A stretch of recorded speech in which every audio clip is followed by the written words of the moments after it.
آپ جانتے ہیں کبھی کبھی خاموشی اتنی گہری، اتنی بھاری ہوتی ہے کہ وہ خود ایک آواز بن جاتی ہے، کانوں میں گونجنے لگتی ہے۔ اچھا تصور کریں، رات کے ٹھیک 2 بجے جب پورا شہر سو رہا تھا اور ہر طرف ایسی ہی خاموشی تھی، لیکن شہر سے ذرا ہٹ کے ایک جگہ تھی جو صرف خاموش نہیں تھی بلکہ وہ جیسے کسی چیز کا انتظار کر رہی تھی۔ ایک پرانا بھولا بسرا ویران مکان۔ اور یہ کوئی بچوں والی کہانی نہیں تھی، نہیں، یہ ایک وارننگ تھی، ایک مقامی لیجنڈ۔ وہاں کے لوگ کہتے تھے اس پرانے مکان کے پاس بھی مت بھٹکنا، جو بھی وہاں رات گزارنے گیا وہ یا تو کبھی لوٹا ہی نہیں، یا اگر لوٹا بھی تو وہ پہلے جیسا نہیں رہا۔ لیکن آپ تو جانتے ہیں ایسی وارننگ کچھ لوگوں کے لیے ایک چیلنج، ایک دعوت بن جاتی ہے۔ اور بس یہیں سے ہماری آج کی کہانی شروع ہوتی ہے، آدھی رات کو لگائی گئی ایک شرط سے، جہاں جوانی کا جوش اکثر عقل پر بھاری پڑ جاتا ہے۔ سوچے ذرا، اس مکان کے سائے میں 3 دوست کھڑے ہیں۔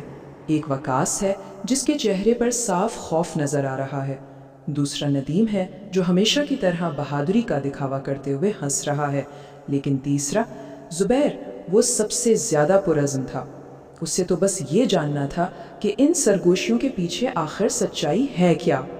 زبیر آگے بڑھا اور اس نے دروازے کو دھکا دیا۔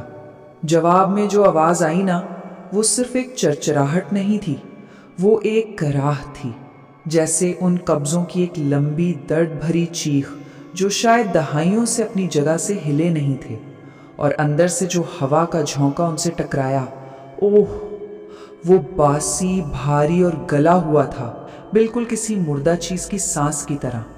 تو بس وہ اندر داخل ہو چکے تھے، اور اب اس مکان نے ان سے بات کرنا شروع کر دی تھی، الفاظ سے نہیں بلکہ اس خاموشی، اس دھول اور اس ہوا سے جس میں وہ سانس لے رہے تھے۔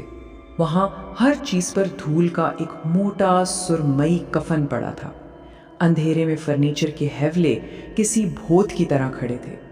ٹارچ کی روشنی جب دیواروں پر پڑی تو وہاں ناخنوں سے کھدی ہوئی عجیب وحشیانہ خراشوں کے نشان تھے، اور وہ بو، وہ گھٹی گھٹی میٹھی سی سڑاند، جیسے گیلی لکڑی اور کسی دھاتی چیز کی ملی جلی بو ہو۔ وہ اور اندر جاتے گئے، ان کے قدموں کی آواز بھی دھول میں دبتی جا رہی تھی۔ تبھی وقاص ایک دم ساکت ہو گیا۔ یہ کوئی آواز نہیں تھی، یہ ایک احساس تھا، ایک ٹھنڈا مضبوط دباؤ اس کے کندھے پر۔ اس نے ایک جھٹکے سے مڑ کر پیچھے دیکھا، اس کا دل زور زور سے دھڑک رہا تھا، لیکن وہاں کچھ بھی نہیں تھا، صرف خالی گرد آلود ہوا تھی۔ ندیم نے ہنس کر اسے ڈرپوک کہا، زبیر نے اسے کہا کہ ہمت سے کام لو، لیکن وقاص کو اپنے کندھے پر وہ ٹھنڈک اب بھی محسوس ہو رہی تھی۔ وہ جانتا تھا یہ اس کا وہم نہیں تھا۔ چلتے چلتے وہ ایک بڑے بوسیدہ سے ہال میں پہنچے، اور اس ہال کے بالکل بیچ میں ایک اکیلی میز پر صرف ایک ہی چیز رکھی تھی، ایک پرانا پیتل کا چراغ۔ ایسا لگ رہا تھا جیسے وہ انہی کا انتظار کر رہا ہو۔ ندیم، جو ہمیشہ مذاق کے موڈ میں رہتا تھا، خود کو روک نہیں سکا۔ اس نے چراغ اٹھایا اور مسکرا کر بولا، کیا پتا یہ کوئی جادوئی چراغ ہو، شاید ہماری 3 خواہشیں پوری ہو جائیں۔ اس رات یہ آخری بار تھا کہ ان میں سے کوئی ہنسا تھا۔ جیسے ہی ندیم کی انگلیاں اس ٹھنڈی دھات سے ٹکرائیں، خاموشی کو چیرتی ہوئی ایک چیخ گونجی۔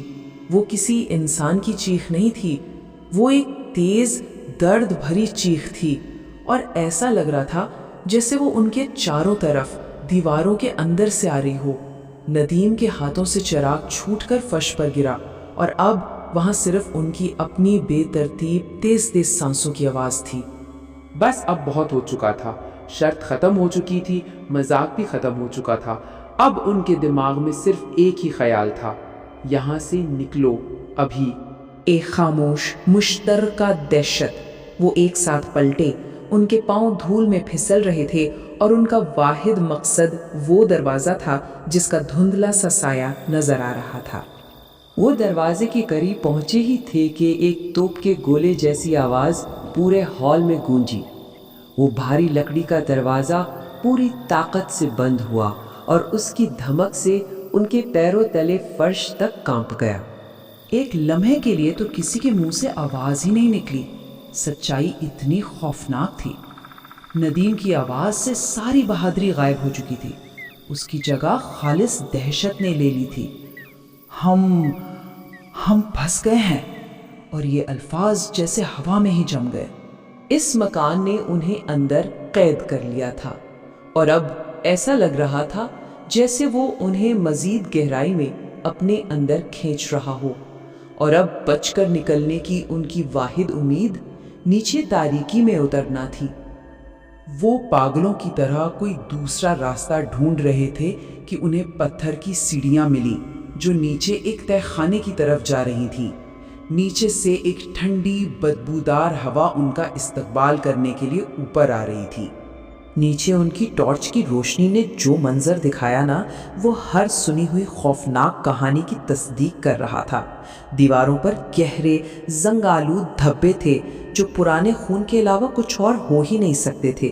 نم فرش پر لکڑی کے ٹکڑوں کی طرح ہڈیاں بکھری ہوئی تھیں، چھوٹی ٹوٹی ہوئی ہڈیاں، اور دور کونے میں سائے میں چھپا ہوا ایک چھوٹا سا دروازہ تھا۔ ایک عجیب بیمار تجسس نے انہیں مجبور کیا اور انہوں نے وہ دروازہ کھولا۔ اندر کوئی گودام نہیں تھا، وہ ایک کمرہ تھا، چمڑے کی جلد والی پرانی کتابوں اور عجیب پر اسرار چیزوں سے بھرا ہوا۔ اب وہ سمجھ گئے تھے، یہ صرف ایک بھوتیا مکان نہیں تھا، یہ کسی تاریک عمل کی جگہ تھی۔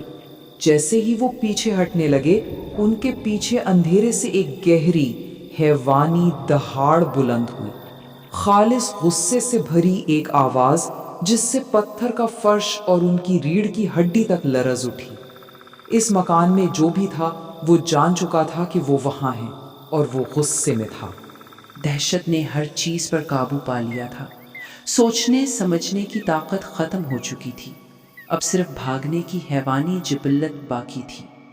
وہ اندھی دہشت میں ایک دوسرے پر گرتے پڑتے سیڑھیاں چڑھ گئے، اور پھر انہوں نے دیکھا مرکزی دروازہ جو پوری قوت سے بند ہوا تھا اب پوری طرح کھلا تھا، جیسے انہیں جانے کی دعوت دے رہا ہو، یا شاید یہ بھی اس کھیل کا کوئی حصہ تھا۔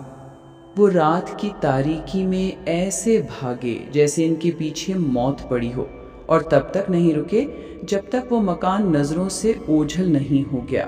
زبیر نے پیچھے مڑ کر اس مکان کے سیاہ حیولے کو دیکھتے ہوئے صرف اتنا کہا، ہم خوش قسمت ہیں کہ زندہ نکل آئے۔ لیکن کیا وہ واقعی نکل آئے تھے، یا اس مکان کا کوئی حصہ اپنے ساتھ لے آئے تھے؟ انہوں نے پھر کبھی اس بات کا ذکر نہیں کیا کہ تہہ خانے میں کیا دیکھا تھا، وہ بھولنے کی کوشش کرتے رہے۔